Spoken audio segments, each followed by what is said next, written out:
Y seguimos en esta continuidad informativa con esta dinámica periodística, Viviana. Así es, Daniel. Bienvenidos ahora a Todas las Voces. Bueno, la pandemia aceleró las ocupaciones de tierras porque si uno va a la historia probablemente se encuentre con que cada vez que hubo crisis había como un empuje de este tipo de acciones. Ahora, no estamos hablando de cualquier crisis.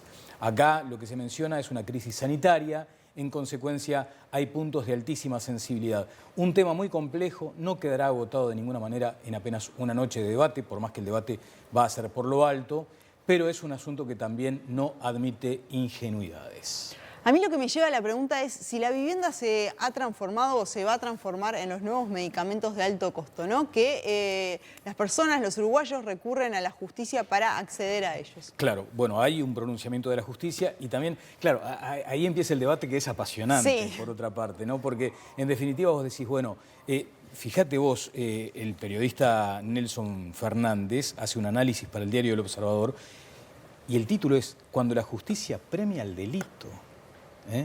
Es un tema sensible. Y polémico. Y polémico, porque además hay expertos que sostienen que lo que para el Código Civil es lícito, para el Código Penal no lo es.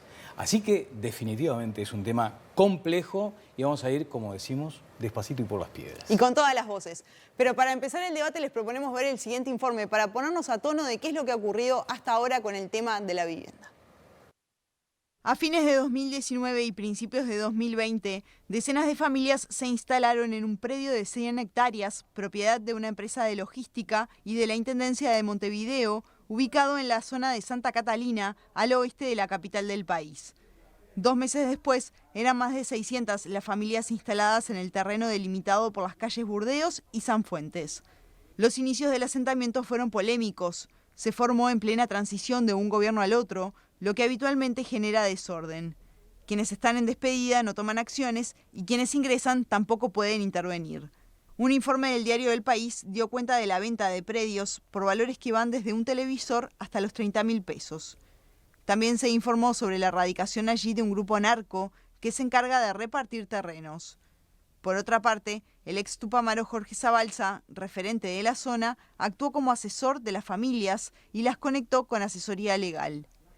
Hoy, el asentamiento de Nuevo Comienzo es el más mediático de los 650 que existen en todo el país y donde viven más de 200.000 familias. La actuación del abogado Juan Cereta ha sido determinante.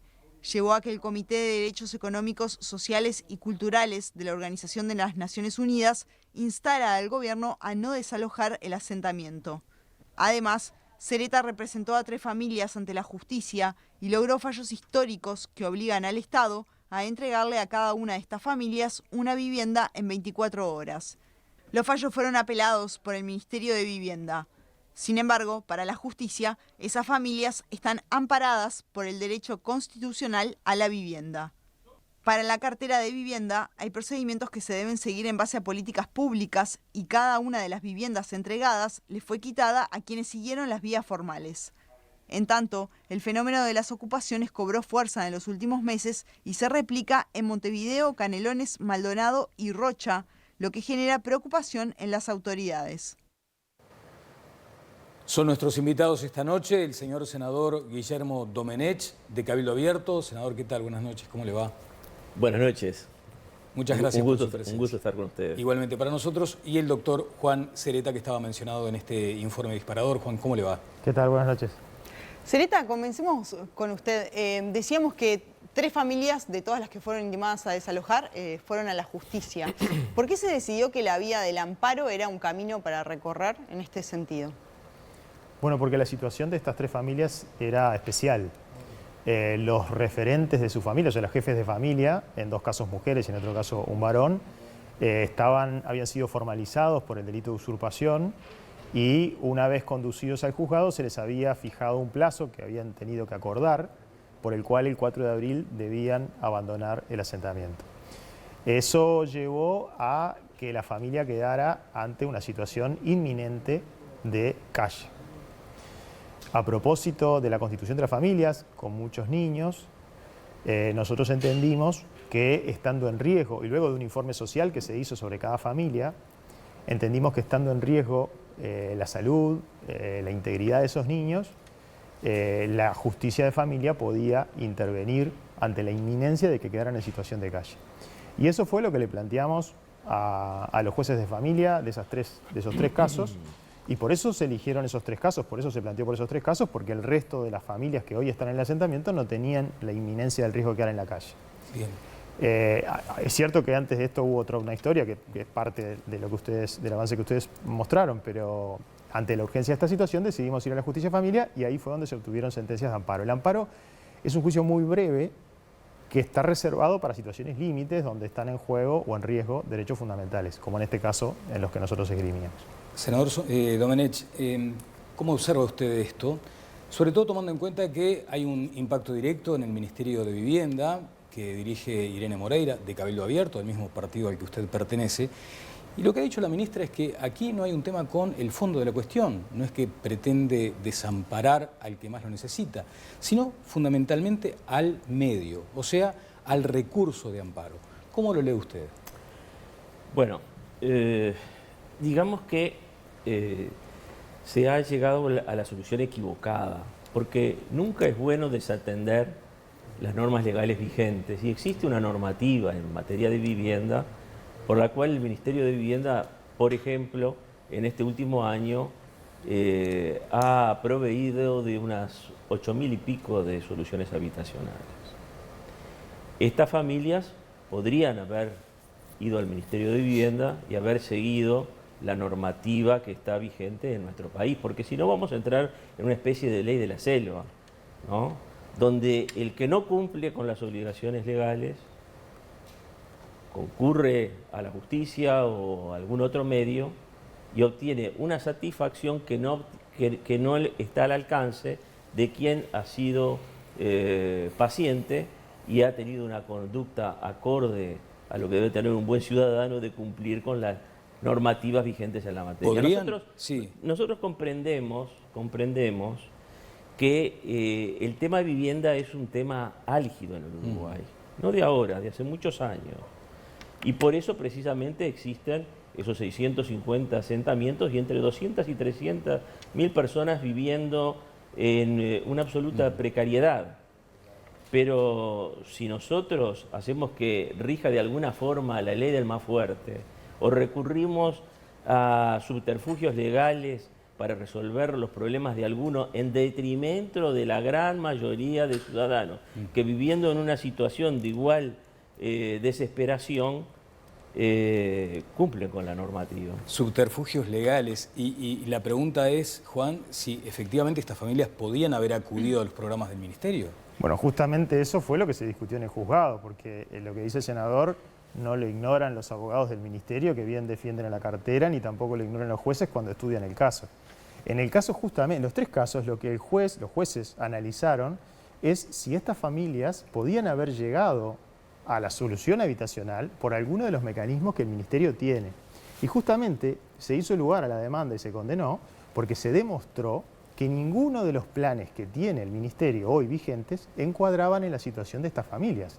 Eso es lo que hacía especial. Y lo que la justicia hizo fue encontrar una solución especial para situaciones sumamente especiales, donde ninguna de las respuestas institucionales, ninguna de las ventanillas del Ministerio podían dar una solución porque estas familias, por su situación de exclusión, de precariedad absoluta, no podían cumplir con ninguno de los requisitos que se le ponían. Por eso que no los podemos comparar con los que sí cumplen los requisitos, porque los que sí cumplen los requisitos, evidentemente van a obtener una solución por los caminos y por los caminos regulares, que son los que corresponden.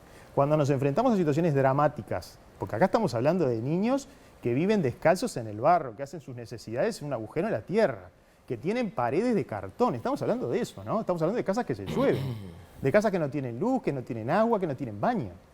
Esa situación extraordinaria, esa vulneración de derechos de los niños, ameritaba una solución que el Ministerio no fue capaz de dar. Porque estas peticiones se hicieron, se le presentaron peticiones específicas al Ministerio sobre la situación de ellos antes de promover el amparo. Antes de eso hubo serias negociaciones, que obviamente también incurrieron en el lapso donde estaba el gobierno anterior, eso también hay que reconocerlo, donde no se pudo encontrar una solución. Pero es más, Naciones Unidas, cuando intervino en este caso a través del Comité de Derechos Económicos, Sociales y Culturales, no le estaba pidiendo al Estado ni al Ministerio que le diera una vivienda. Lo que estaba pidiendo es que suspendieran momentáneamente los lanzamientos. Alcanzaba con eso. Lo que pasa es que el Estado hizo oídos sordos a las recomendaciones de Naciones Unidas. Si no, no teníamos que presentar el amparo y no había que entregar ninguna vivienda a nadie. Domenech. Bueno, digamos que este asunto nos ha puesto de frente a una manifiesta, yo diría, discrepancia entre los pronunciamientos judiciales, porque es la justicia que formaliza a algunos ocupantes y obliga a la desocupación del inmueble. La justicia penal a instancias de la Fiscalía General de la Nación. Y por otro lado, la justicia de familia, que yo dudo sea competente en la materia, porque creo que acá hay hasta un problema de jurisdicción y de competencia, obliga al Ministerio, violando todas las normas que existen en materia de vivienda para resolver los problemas de la gente que se encuentra en esta situación de vulnerabilidad, porque no solo estas familias que fueron amparadas por esta decisión judicial se encuentran en esa situación de extrema vulnerabilidad. Hay miles de familias en esa situación y estas están aprovechando un artilugio legal para resolver su problema en detrimento de quienes sí están dispuestos a seguir el camino de la legalidad. Y esto me hace acordar a unos versos de Martín Fierro, ¿no? Que decían algo así como: hay muchos doctores y en su ciencia no dudo, yo que soy hombre rudo y de estas cosas poco entiendo, hace mucho tiempo que veo que me aplican la del embudo. Y es así. La mayor parte de las personas en esa situación de vulnerabilidad, se les aplica la ley del embudo. Para unos lo ancho y para otros lo angosto. Lo angosto es para quienes siguen las normas legales. Eso es lo que nos parece mal. En la última sentencia dice textual: no resulta admisible que la falta de recursos del Estado justifique la vulneración de derechos humanos de niños y niñas. No hay más opciones que vivir en la calle, vivir en un asentamiento que se vuelve la única opción y no la preferida o la elegida. Y nadie puede estar, en verdad, más en acuerdo con esto, ¿no? El punto es... Permítame, pero... Déjeme terminar, un segundo. El punto es... todos aquellos que en definitiva estén en similares situaciones, que sin duda hay muchos, ¿pueden apelar a un amparo? O sea, ¿cuál es la diferencia de estas tres familias? Que además el debate nace también porque todo esto surge con un delito, ¿no? Por eso también son condenados por la justicia penal. En realidad condenados por la justicia penal no fueron.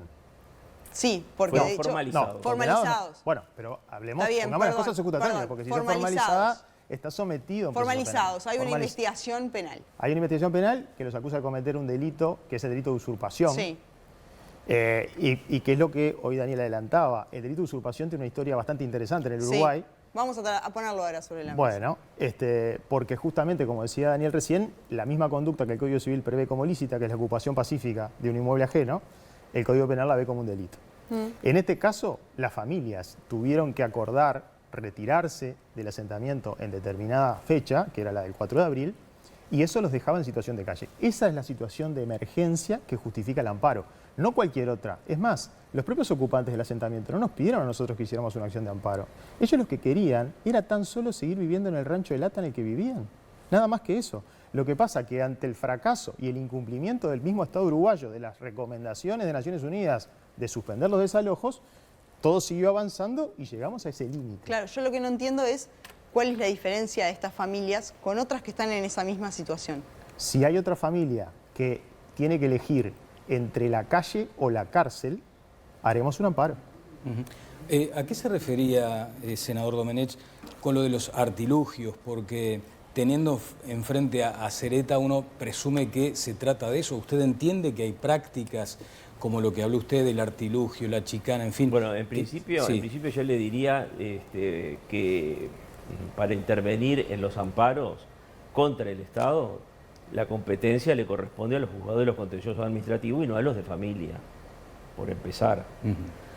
Y en segundo término, yo le diría que la justicia no puede ignorar las normas vigentes en materia de vivienda.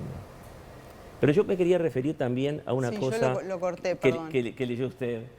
En el Uruguay hay 650 asentamientos y 200 a 300.000 personas viviendo en esas condiciones, no por la mala voluntad de los partidos políticos.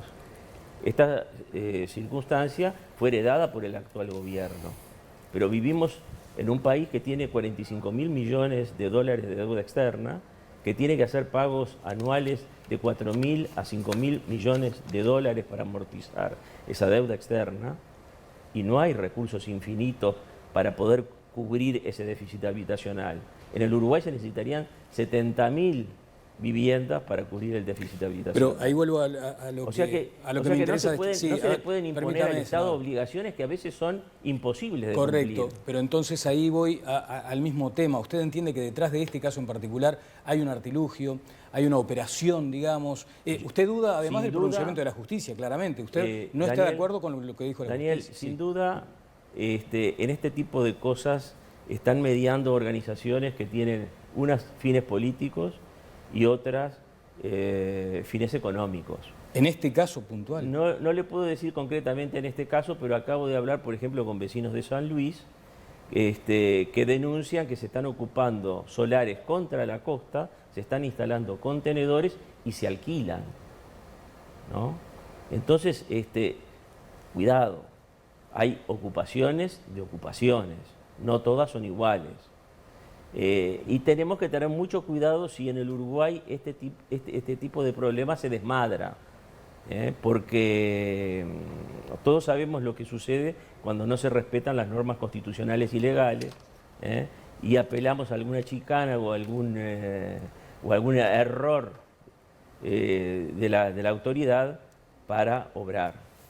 ¿Sereta? No, en primer lugar decir que respecto a la competencia de los juzgados de familia fue harto discutido eso, pero el lugar donde en una sociedad democrática resolvemos estas cuestiones es en el ámbito judicial. Es decir, en el ámbito judicial también se discutió si eran competentes o no los juzgados de familia y se entendió no solamente por el juez, los 3 jueces de primera instancia, sino por los 2 tribunales de apelaciones que hay en familia. No tenemos más tribunales especializados en materia de familia. Todos entendieron que era competencia de los juzgados de familia en virtud de que están en riesgo derechos de los niños. O sea, sobre eso no hay ninguna discusión y si el debate cae en algún lado es en una sociedad civilizada, es en el ámbito judicial donde se dio y la razón o la explicación se dio entendiendo que eran competentes los juzgados de familia. Eso por un lado.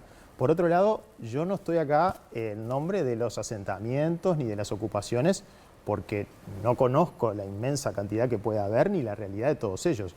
Yo de lo que sí me atrevo a hablar es del asentamiento Nuevo Comienzo, porque lo he recorrido, porque lo he visitado, porque conozco a las familias que habitan a él, conozco a los niños que viven a él y sé cómo viven, he compartido momentos con ellos y entonces sí me hago responsable de esa situación y de defender sus derechos ante los tribunales, porque es gente que no tiene tampoco facilidad para acceder a la justicia, así como no tiene facilidad para acceder a la vivienda, no tiene facilidad para acceder a la mayoría de los derechos. Es por esa razón que la Universidad de la República, a través de la Facultad de Derecho y de la Clínica de Litigio Estratégico, sí asumió su patrocinio, porque de otra manera era imposible que pudieran esgrimir alguna defensa. Yo no estoy diciendo obtener algo, esgrimir alguna defensa.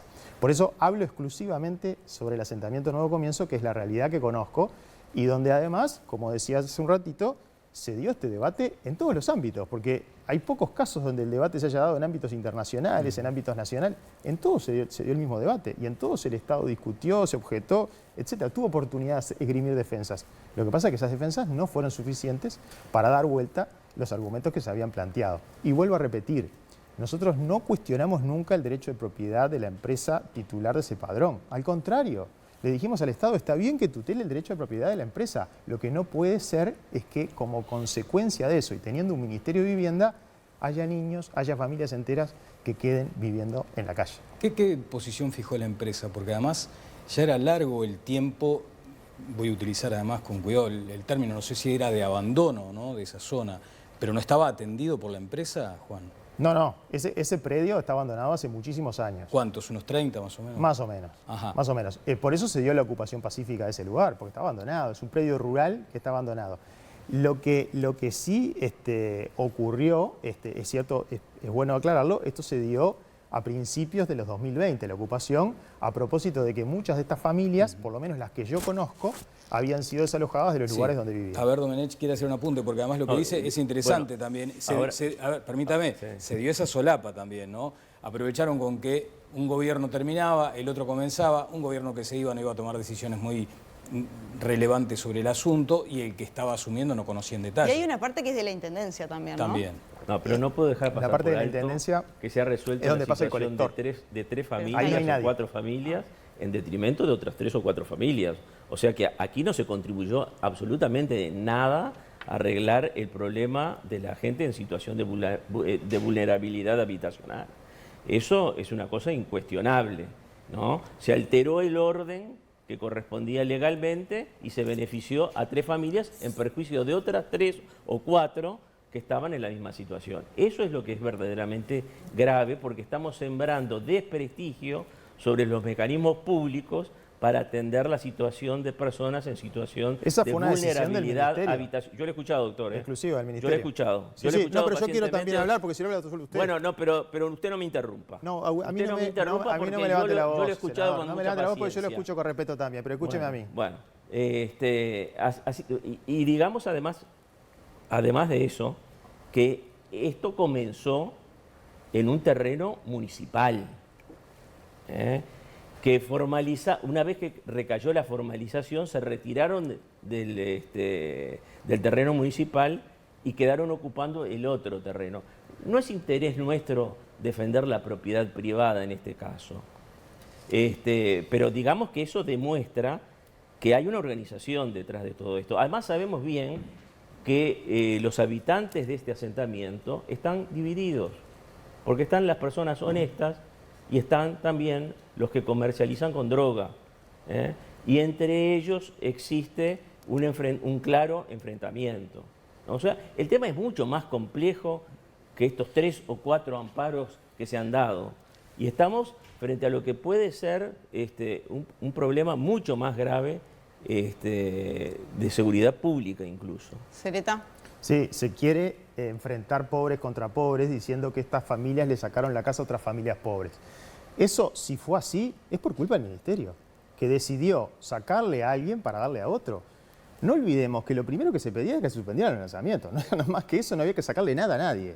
Y después lo que se pedía era una solución habitacional, que bien ahora se dieron cuenta, la ministra se dio cuenta que podía solucionarlo, como le dijimos al inicio, hasta con un subsidio de alquiler. No era necesario sacarle la casa a nadie. Entonces cuando se traslada ese discurso de que estos le sacan la casa a otros, es absolutamente falso. La que decidió sacarle la casa a alguien para darle a otro fue la ministra. Y fue por una sentencia judicial. Y toda esta discusión, primero, muchas de las cosas que dijo el senador son absolutamente falsas. No se empezó la ocupación en un terreno municipal. La ocupación fue en todo el Padrón, que está atravesado por donde pasa el colector, y hay una servidumbre de paso a favor de la Intendencia donde está el colector. La Intendencia planteó que no se podían edificar ranchos, construir ranchos sobre el espacio donde pasa el colector, porque a estas razones sanitarias le asiste toda la razón a la Intendencia en eso, y por eso se retiraron los ranchos de ese lugar. Todo lo demás es absolutamente falso.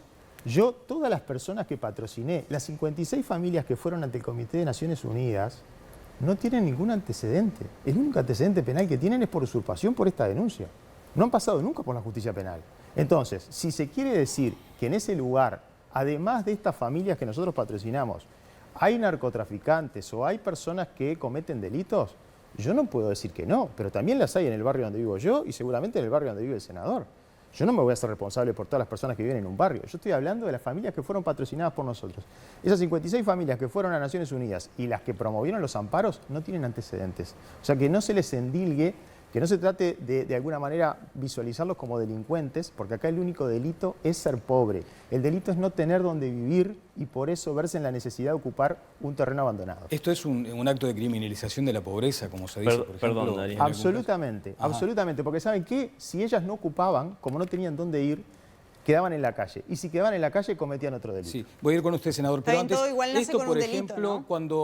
cuando el periodista Nelson Fernández... ¿Ocupar un terreno privado? No es un delito. Bueno, ocupar un terreno, si lo mirás del derecho penal, depende si te hacen la denuncia, puede ser visto como un delito. Pero también es visto por el Código Civil como una actividad lícita.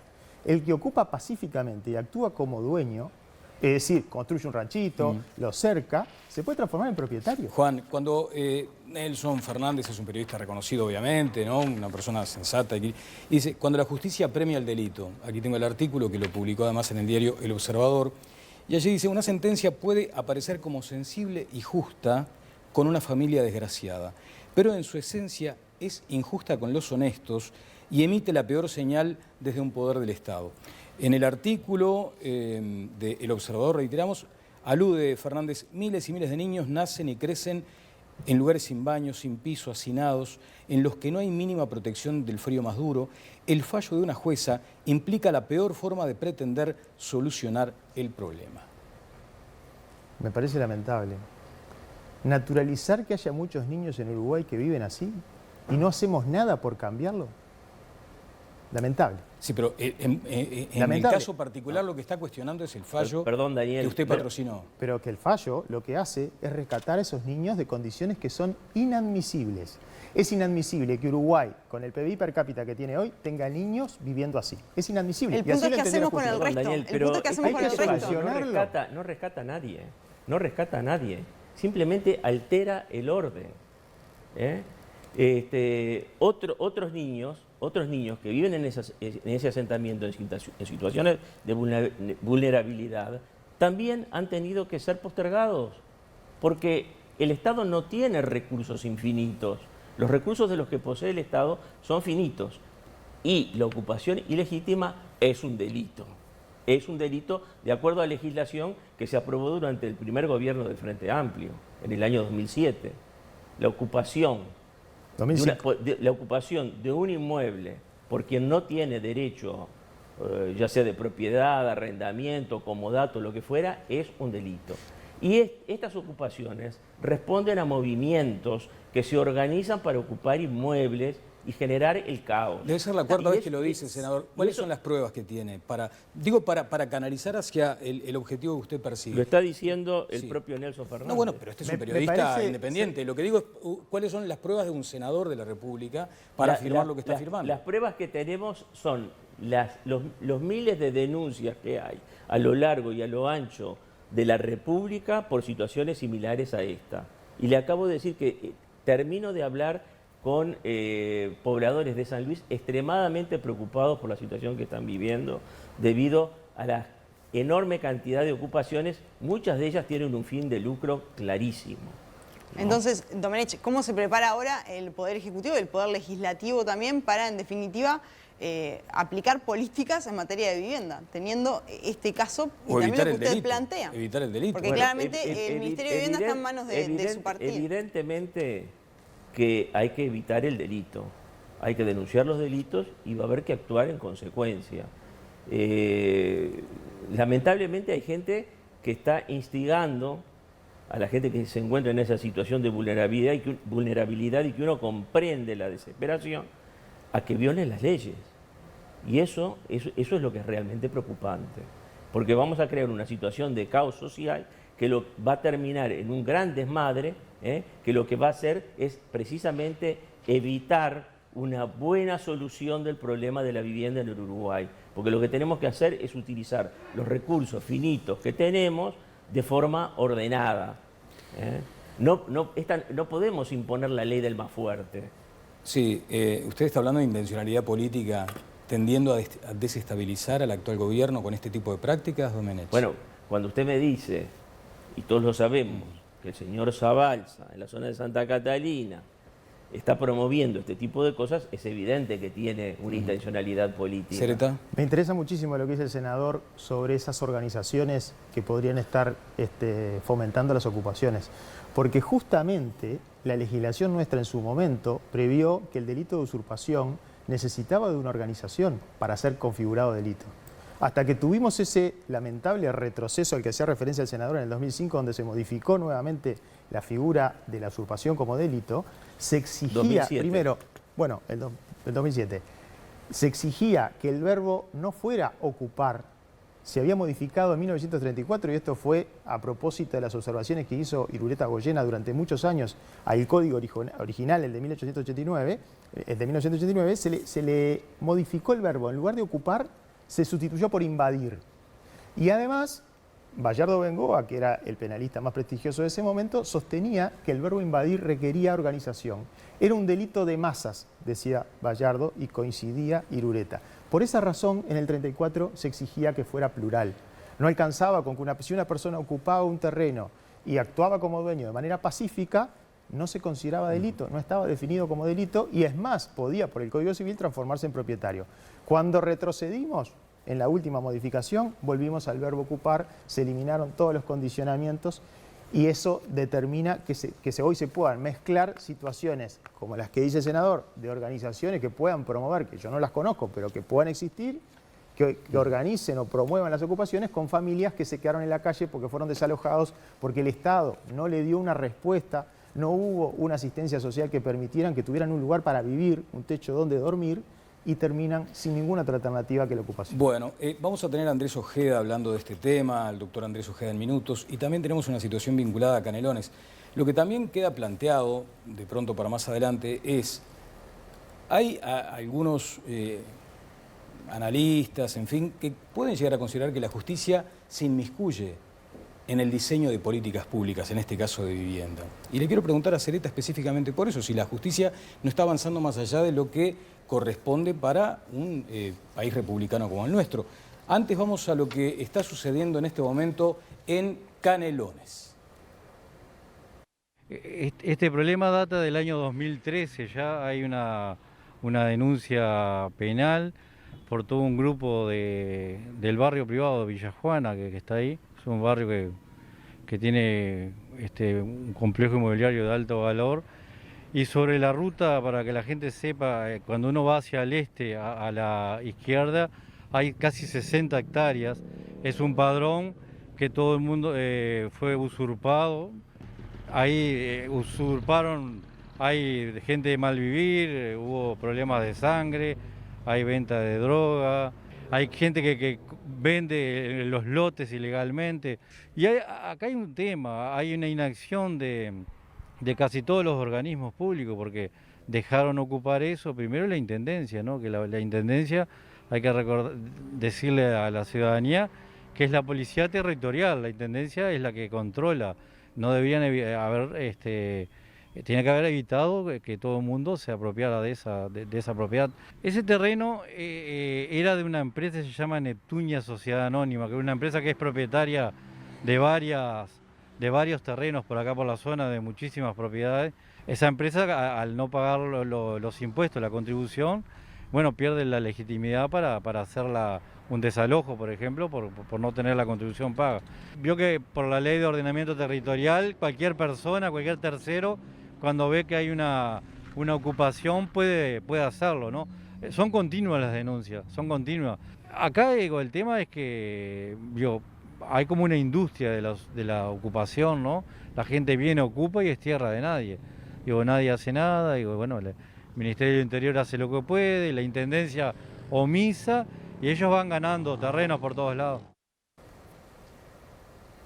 Bueno, otro planteo grave de esta persona. Hemos escuchado en estos minutos, Viviana, por lo menos 3 conceptos fuertes, ¿no? Ocupación, que es distinto a la usurpación y a la invasión. Allí hay como 3 conceptos que, siendo similares, tienen sus notorias diferencias. Vamos a convocar al abogado Andrés Ojeda, porque además todo esto del nuevo comienzo también arranca en la órbita de la justicia penal, ¿no? Y está planteado el delito de usurpación, ocupación, qué es delito, qué no. Así que le damos las buenas noches, Ojeda. Buenas noches, ¿cómo están? ¿Me escuchan bien? Perfecto. Perfecto. ¿Cómo analiza desde el punto de vista Bueno, la verdad es que es un lío. Sí, adelante. Es un lío importante el tema de la usurpación versus otras normas. La realidad es que la normativa choca por todos lados. Juan lo decía recién, lo reseñaba. De alguna manera tengo un retorno brutal que me rebota ahí, así que de alguna forma voy a intentar hablar por encima de eso. La realidad es que tenemos hoy una situación en la cual tenemos 2 normas que se chocan de frente y obligan a los operadores a tener que decidir por sobre los propios problemas legislativos. Esa es la realidad que tenemos hoy. Hoy, ocupar un inmueble que no le es propio a alguien implica muy probablemente la comisión de un delito Sin embargo, si yo lo ocupo en forma pacífica por determinado tiempo, genero un montón de derechos civiles, o sea, sobre el inmueble. Entonces, por esa razón es que en alguna medida los fiscales tienen que tomar decisiones, y por eso es que en alguna medida también han logrado algunas soluciones prácticas para la diaria, ¿no? Entonces, cuando alguien está en el marco de una posible usurpación, por lo general lo citan en la fiscalía, hablan de un plazo para que se vaya, y una vez que se va se soluciona, cuando en realidad, si yo me pusiera fino, una vez que usurpó, ya cometió delito, por lo cual yo debería perseguirlo, enjuiciarlo y condenarlo. Entonces, evidentemente yo creo que es profundamente atendible la lectura que hace el propio Nelson Fernández del tema en las notas, y de hecho recomiendo una segunda nota que él hace para el suplemento Rincón y Misiones del Observador, en el cual reseña todos los planes de vivienda que ha tenido el país durante casi 2 siglos, porque si ustedes se fijan, la propia sentencia del amparo del Tribunal de Apelaciones tiene una discordia muy interesante en cuanto a que algunas normas constitucionales son programáticas, tienen que ver con lineamientos para el trabajo de los gobiernos. Entonces, con respecto a la cuestión del amparo, y para no irme largo, creo que sí pone de manifiesto una cierta dicotomía en cuanto a cuál es el rol que tiene que tener el Poder Judicial y cuál es el rol que tiene que tener el Poder Ejecutivo. Porque si uno va directamente a los derechos fundamentales vulnerados, vivir por debajo de necesidades básicas insatisfechas, naturalmente es algo que nadie quiere, es inadmisible. Yo no voy a hacer ninguna consideración de qué es admisible o inadmisible en relación al PBI per cápita, no me corresponde a mí de ninguna manera, pero sí es claro que hay muchos más derechos vulnerados que simplemente la ausencia de vivienda. Entonces, como hay personas que viven por debajo de las necesidades básicas, el Estado quizá debería subsidiarles la diferencia de dinero. Si no tiene techo, debería darles una casa. Si no tiene trabajo, debería darles un trabajo. Yo no quiero con esto generar una posición mía, sino instalar una polémica que va mucho más allá de la vivienda. De la cantidad de asentamientos que tiene el país, casi 330 están en Montevideo. ¿Qué responsabilidad le cabe a otros organismos, por ejemplo la Intendencia de Montevideo o la Intendencia de cada departamento que tiene asentamientos? Entonces, creo que lo que se impone hoy es intentar, quizá a corto plazo, si se puede, y todo este episodio sirve para eso, bienvenido sea, algún tipo de reforma legal que armonice lo que está ocurriendo. Porque esta norma a la que alude Juan Sereta es del año 2007, también tenemos una norma del Ministerio del Interior de Bonomi que, incluida en la ley de faltas, castiga a las personas que duerman o pernocten o estén en espacios públicos. O sea, veamos bien, implica una sanción penal, un castigo penal de falta, de delito, a aquellas personas que duerman en la calle o en un espacio público. Entonces, naturalmente, la legislación, el legislador de diferentes gobiernos, de diferentes partidos, va en el sentido contrario al que este amparo pretende tutelar. Entonces tenemos al Poder Ejecutivo con una posición, al Poder Judicial con otra y al Poder Legislativo con una tercera posición. Entonces, hay un tema hasta de separación de poderes. O sea, ¿quién va a terminar de definir en qué sentido vamos a ir con esto? Quizá el Parlamento debería recoger el guante y avanzar en este sentido. De cualquier manera, creo que a veces se plantean algunas falsas oposiciones y básicamente todos los involucrados quieren ser los abanderados de los pobres y un poco la tribuna pesa y juega. Esto no lo digo por Juan de ninguna manera, porque Juan defiende a sus clientes y los intereses de sus clientes como hacemos los abogados. Esto quizá apunta a una mirada más global, más de fondo, que no sea un concurso a ver quién es el más abanderado de los pobres y quién hace el discurso más lindo y quién va por ahí, ¿no? En el fondo se trata de soluciones de fondo que trasciendan a situaciones concretas y puntuales y que logren dar la mayor garantía a los derechos de todas las partes involucradas. Andrés, lo que pasa es que también allí, sí, efectivamente, el legislador tendrá de aquí para adelante una tarea, sobre todo para armonizar todo esto que está sucediendo.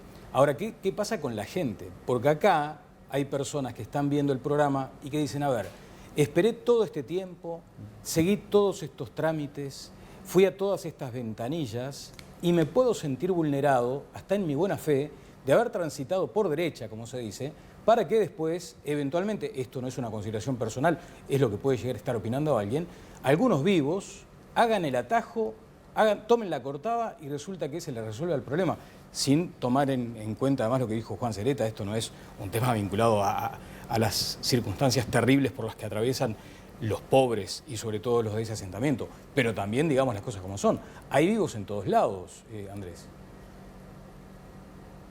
No, bueno, sin duda, claramente también está el límite de cuál es el campo de acción del Poder Judicial, incluso por la vía del amparo. O sea, la pobreza va mucho más allá de este asentamiento y de cuestiones de vivienda. O sea, si cada vez que haya una necesidad básica insatisfecha de vivienda o de otro nivel, el amparo va a ser la vía para que el gobierno o el Estado tenga que dar una respuesta inmediata en 24 o en 48 horas o en el tiempo que sea, se torna un recurso en alguna medida que da un mensaje peligroso. De vuelta, esto no es contra Juan, que hace lo mejor que puede para sus clientes, que es lo más importante, porque es lo que hacemos los abogados y no hay ninguna crítica en eso.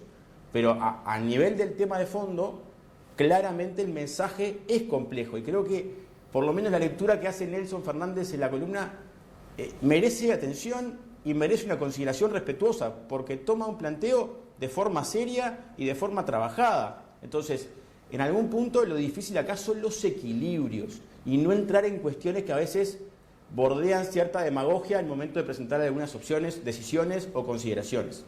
Por varias alusiones vamos a darle la palabra a Sereta. No, que coincido con Andrés en la contradicción y coincido en que en definitiva la conjunción de las normas penales termina transformando el delito en ser pobre. Eso coincido 100%.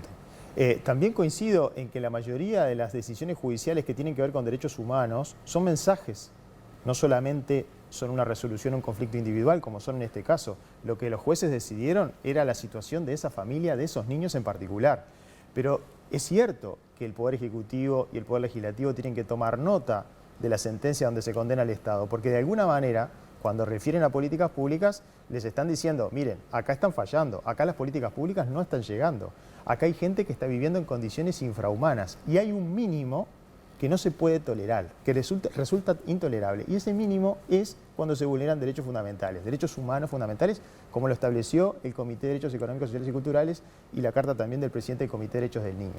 Ahí el mensaje es, señores, la política pública, ustedes tienen derecho a diseñarla, a ejecutarla, pero no puede generar estas consecuencias. No es injerencia.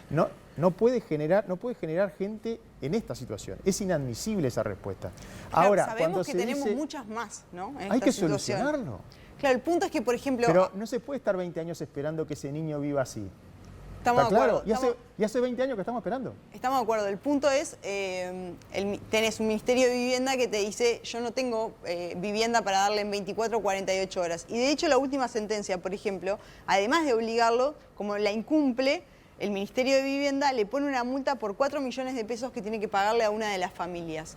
Si hubieran cumplido cuando el comité les dijo, no teníamos este problema. Pero se desoyen todos los mensajes. Y respecto a la interferencia Poder Ejecutivo, Poder Judicial, me interesa específicamente referirme a eso, porque se plantea como si el Poder Judicial estuviera interfiriendo en las políticas públicas. Señores, el Poder Judicial también aplica políticas públicas todos los días. ¿O ustedes se creen que cuando condena a pagar 4 millones de dólares por incumplimiento de un contrato con el Estado no está interfiriendo en el presupuesto público? Pero entonces vos, Juan, ¿crees que la vivienda va por el mismo camino del medicamento de alto costo, donde yo creo que va a ser una no, herramienta? Yo creo que es distinto por una cosa que tiene razón lo que decía Andrés, que en nuestro texto constitucional, el artículo 44, que establece que es el fundamento de los reclamos por derecho a la salud, no es igual que el 45. Sí hay una tendencia que hace que los ciudadanos hayan encontrado que la justicia también hace eco de sus reclamos. Ya las cosas que las políticas públicas dan ya no son dádivas de los gobernantes, son derechos. Y si son derechos se pueden exigir. Eso parece estar claro entre los ciudadanos que empiezan a reclamar. Ahora, como bien decía Andrés, en una de las discordias de la sentencia del tribunal y también en la última sentencia de la Suprema Corte de Justicia sobre medicamentos, en la última sobre medicamentos que declaró inconstitucional la ley que establece el formulario, hay una referencia implícita que dice no es lo mismo que el derecho a la vivienda. Quiere decir que para la Corte y para algunos ministros no es tan sencillo Traspolar. Senador extrapolar Domenech, lo de los medicamentos. quería hacer algunos apuntes, por favor. No, yo lo que quiero apuntar que este tema de las ocupaciones no es un tema que se refiere exclusivamente a gente en situación de vulnerabilidad, porque en la costa de nuestro país se está dando un fenómeno de especulación inmobiliaria en base a ocupaciones muy importante. Y la verdad que este fenómeno de estos amparos no ayuda en nada a resolver el tema. No ayuda a las personas que están en situación de vulnerabilidad porque el Estado no tiene recursos ilimitados para responder a la gente que está en esa situación, sino que lo que ayuda es a descreer en los procedimientos establecidos por ley para que el Estado pueda resolver el problema habitacional en el país. Porque tenemos la experiencia de que en un año se resolvieron 8.000 situaciones. No 3 situaciones, se resolvieron 8.000 situaciones. En 200.000. Hay 200.000, obviamente que hay que hacer un gran esfuerzo por resolverla, pero creando el caos en el régimen de viviendas públicas no vamos a resolverlo. Eso es absolutamente claro. Y no es que las autoridades políticas que precedieron a este gobierno y las de este gobierno no tengan la voluntad de solucionar el problema, sino que tenemos que ser realistas de la sociedad en la que vivimos, que es una sociedad que no tiene recursos ilimitados para resolver todos los problemas, porque no existe exclusivamente el problema de la vivienda, está el problema del trabajo. Como bien decía el doctor Ojeda, hay un derecho al trabajo consagrado constitucionalmente. ¿Qué quiere decir eso? Que hay que darle empleo a los 150.000 desocupados que debe haber en este momento en el Uruguay.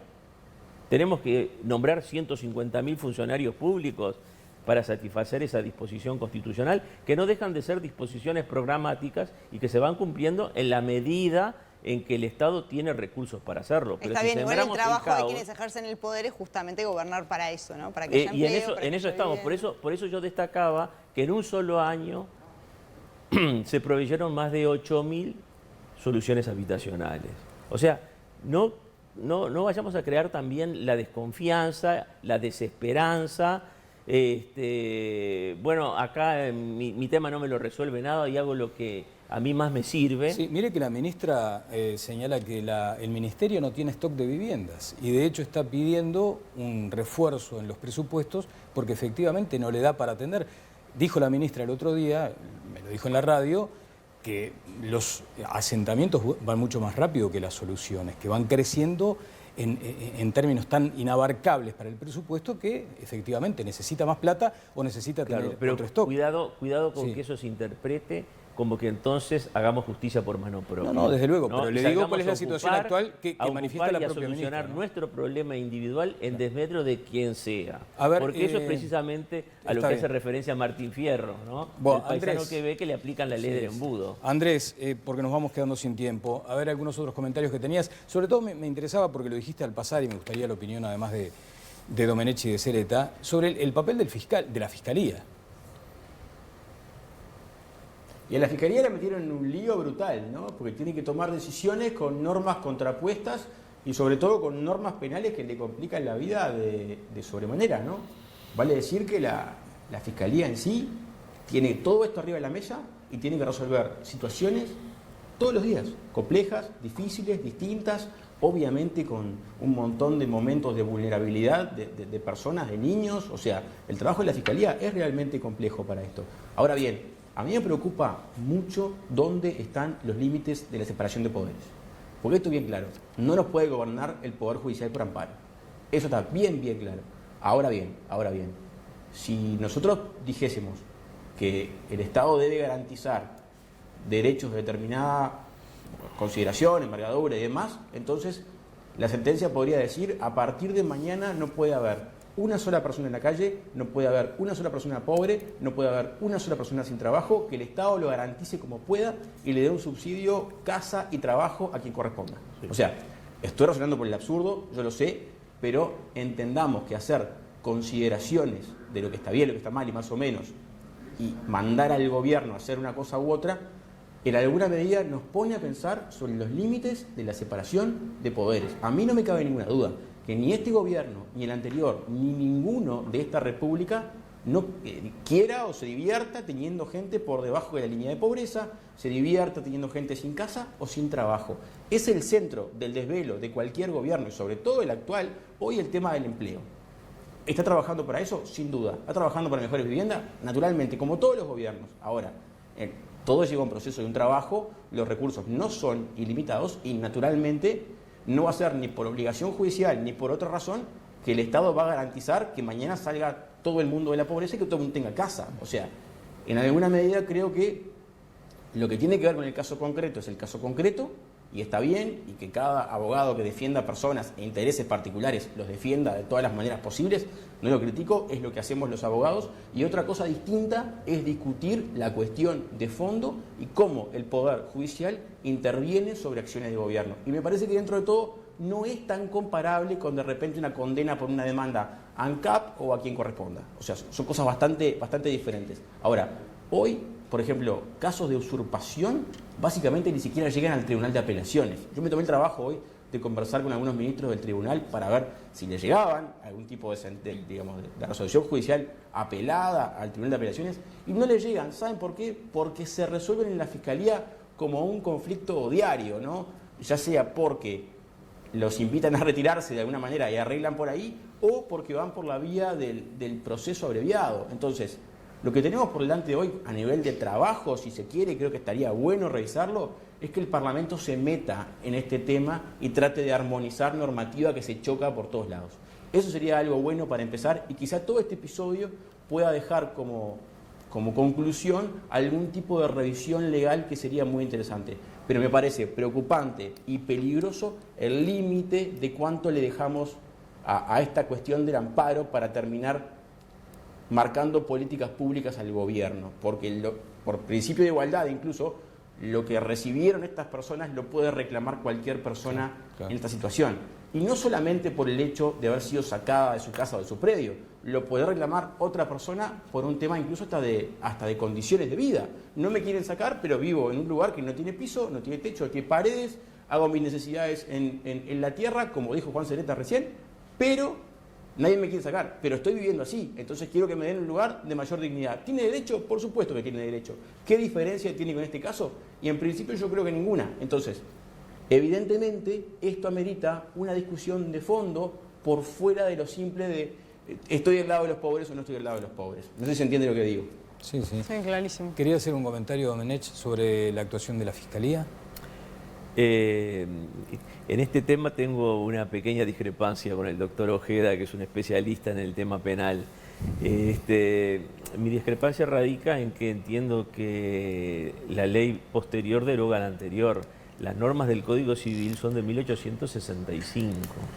La reforma del delito de usurpación es del 2007, ¿no? O sea que a partir del 2007 la ocupación arbitraria, que siguiendo a mayores en el propio texto del mensaje que acompañó el proyecto de ley se dice, cualquier acto ilegítimo, cualquier ocupación que no esté precedida de un título legítimo, es una ocupación arbitraria y por tanto delito, ¿no?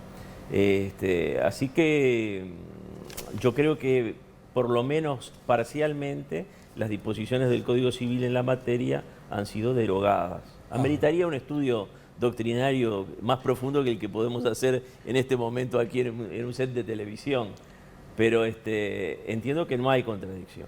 Ahora, Domenech, ¿está planteado que se trate a nivel del Parlamento suspender los desalojos mientras siga la emergencia sanitaria? Porque en definitiva esto ha llegado ahora al Parlamento, ¿no? Que es lo que en el Parlamento inicia hay todo dos este proyectos, caso. uno presentado por el Frente Amplio y otro presentado por la diputada Elsa Capillera, Sí. que bien conoce de estos temas porque ella precisamente vive en un asentamiento.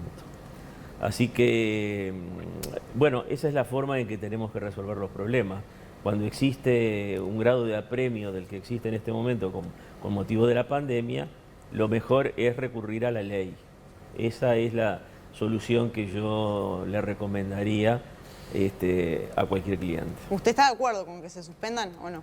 Yo estaría de acuerdo con que se suspendan, dada la circunstancia sanitaria tan excepcional que estamos viviendo, ¿no? Bien, es excepcional cuando se ocupa además terrenos en la zona costera, en zonas balnearias. En todo caso podemos ir sobre eso más adelante. Pero ¿qué está pasando en Rocha? Acá es la manifestación del propio intendente de ese departamento que ha estado realizando algunos relevamientos en la zona.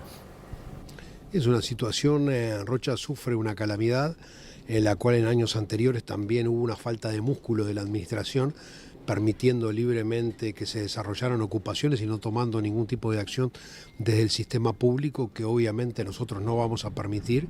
Lamentablemente la pandemia nos ha jugado una mala pasada en vía judicial, no hemos podido activar desocupaciones, pero de todas maneras estamos haciendo relevamientos vía dron de balnearios y ocupaciones que obviamente la intención es detener porque en Rocha no puede valer todo.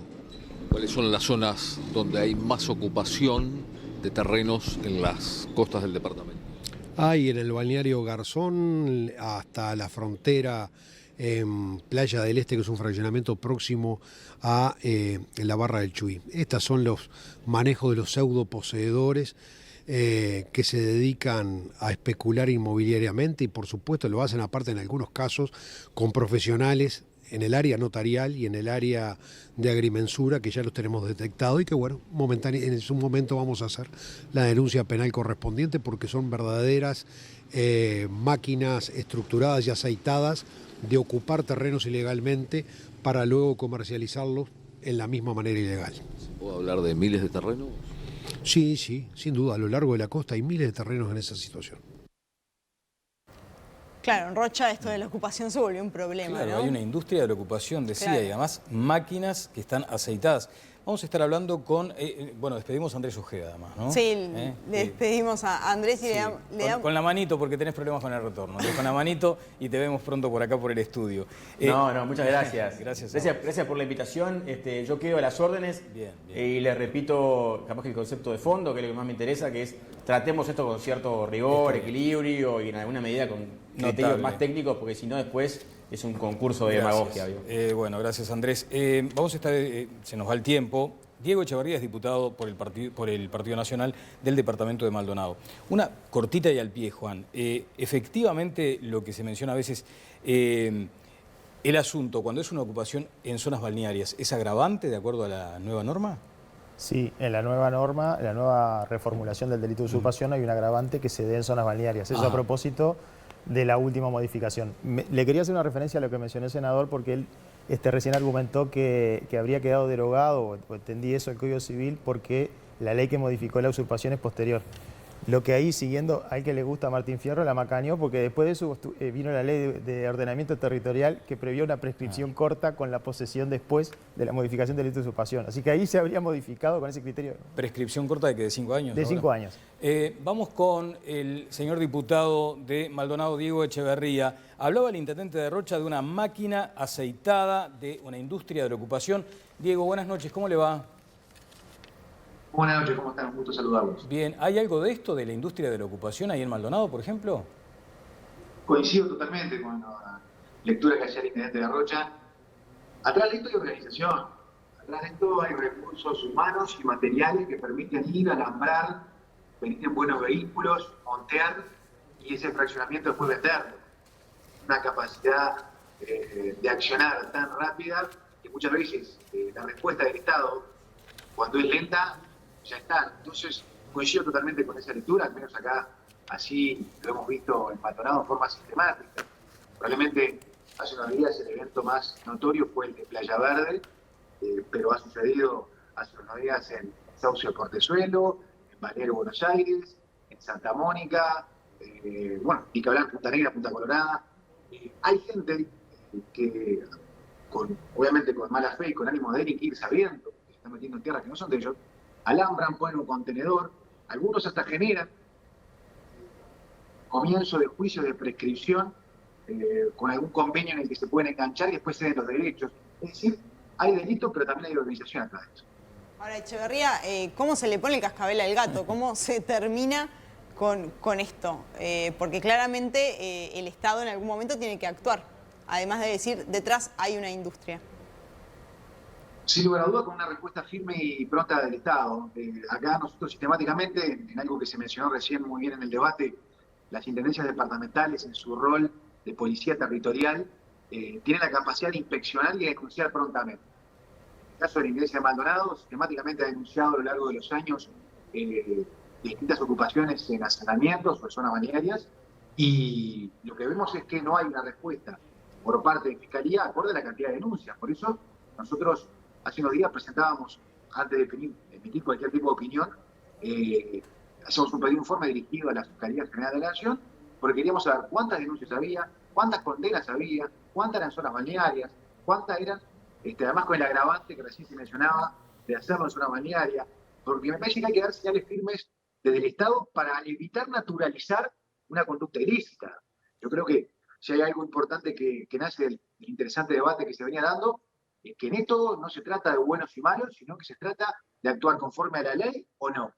Que hay un debate entre cuestiones civiles y cuestiones penales, exactamente, pero en eso el sistema judicial y los organismos públicos tienen las herramientas como para dilucidar quién está ejerciendo en forma pacífica, ininterrumpida, ilegal, acto de dueño, y quién evidentemente se instala con un ánimo de hacerlo en una tierra que no es de él. ¿Tuvieron la respuesta de ese pedido de informe a Fiscalía? No, todavía no.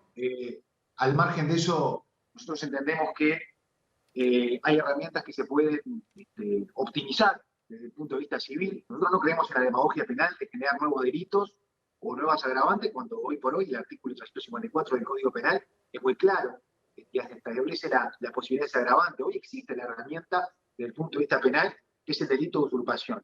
Desde el punto de vista civil, yo creo que las intendencias, como policía territorial, tienen algunas limitaciones en lo que son las herramientas, y por eso en próximos días estaremos presentando un proyecto de ley que aporta herramientas al artículo 69 de la Ley de Ordenamiento Territorial para poder hacer procedimientos mucho más sumarios, mucho más rápidos, y ser bien diligentes en esto, que cuando pasa el tiempo y no hay una respuesta pronta y eficiente por parte del Estado, se termina convirtiendo en un asentamiento. Y las señales que se dan por parte del Estado son malas cuando de repente se tolera o se naturaliza que alguien se meta en un pedazo de tierra porque no había nadie, o porque hizo un convenio creyendo que con eso generaba derechos automáticos. Siempre la tierra de alguien es. Entonces hay que tener cuidado, sobre todo ese tipo de sentencias que hoy se estaba debatiendo en el programa, obviamente que persiguen un buen fin, que es de proteger a los más vulnerables, pero también es un recurso limitado. Se termina cuando se termina la vivienda. El día que no haya más vivienda para dar, porque también la capacidad es finita, es limitada, se terminan las sentencias que aseguran la vivienda, que también es un derecho constitucional que choca con el derecho de igualdad de muchísimos uruguayos y uruguayas que van por el camino tradicional, que es el de pagar con mucho sacrificio el terrenito, pagar un alquiler, y no entienden que tienen derecho a ocupar. Bueno, Diego Echeverría, diputado del Partido Nacional en el departamento de Maldonado. Muchas gracias, ha sido muy amable. Muchas gracias, Daniel. Estamos fomentando ya, si se quiere, Viviana, un nuevo debate, porque el diputado de Canelones, Alfonso Lerete, dice que la postura que tiene Alejo Umpierres es la que quieren para Canelones. Dice, Orsi en nuestro departamento mira para el costado. Así que estamos de alguna forma planteando lo que dice el diputado Lerete, porque allí dice, por ejemplo, en 5 años hizo 52 denuncias, cuando en realidad esa cifra solo cubriría la zona de Balneario San Luis y adyacencias. Igual queda planteado que claramente Maldonado, Canelones y Rocha ha sido un problema que en los últimos meses ha explotado, ¿no? Exactamente. Se han multiplicado mucho las ocupaciones. Vamos a hacer una pausa. Luego de ella me gustaría simplemente, como cierre, comentarios finales, ¿cómo están observando Domenech, Sereta, la participación de organismos internacionales en esto? Porque esto ya trasciende las fronteras, y de hecho el propio Sereta ha citado los casos de análisis a nivel de la jurisprudencia internacional. ¿Y por dónde vamos? ¿Por dónde vamos? Sí, ¿por dónde vamos? ¿Por dónde seguimos? Ahora vamos por la pausa.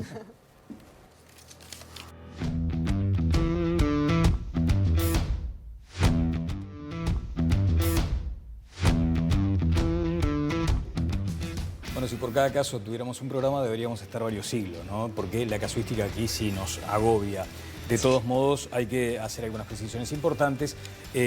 Cuando muchas veces se mencionó la solución a la que llegó la justicia respecto a estas familias de Nuevo Comienzo, de ningún modo queda demostrado antecedentes penales, creo que se decía hoy más temprano, ¿no es verdad? O sea, que no se mezclen las cosas, ¿no? Igual me llamó la atención de la declaración de los diputados, cómo todas estas organizaciones criminales que aparentemente, según lo que decían, están operando en la zona este, cómo sobre ellas la justicia parece que no cae, la justicia penal parece que no cae, pero sí para los pobres que viven en un rancho de lata, cárcel.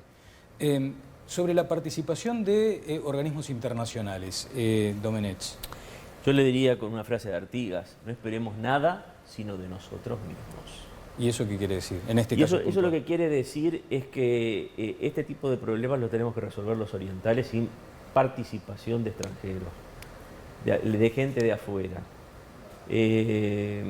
Los organismos internacionales han tenido en muchos temas una actitud muy errática. Basta ver lo que sucede con la Organización Mundial de la Salud en materia de la pandemia.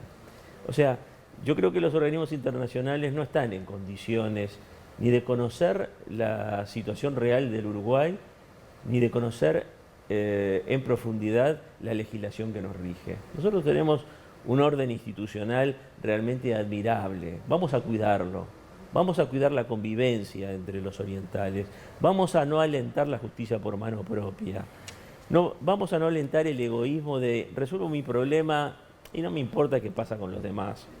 Porque por ese camino vamos por un despeñadero que ya hemos recorrido y no hace tanto tiempo, si vamos al caso. Así que respecto a los organismos internacionales, yo diría que yo tengo una opinión muy crítica. Creo que no tienen que meterse en los asuntos internos del Uruguay.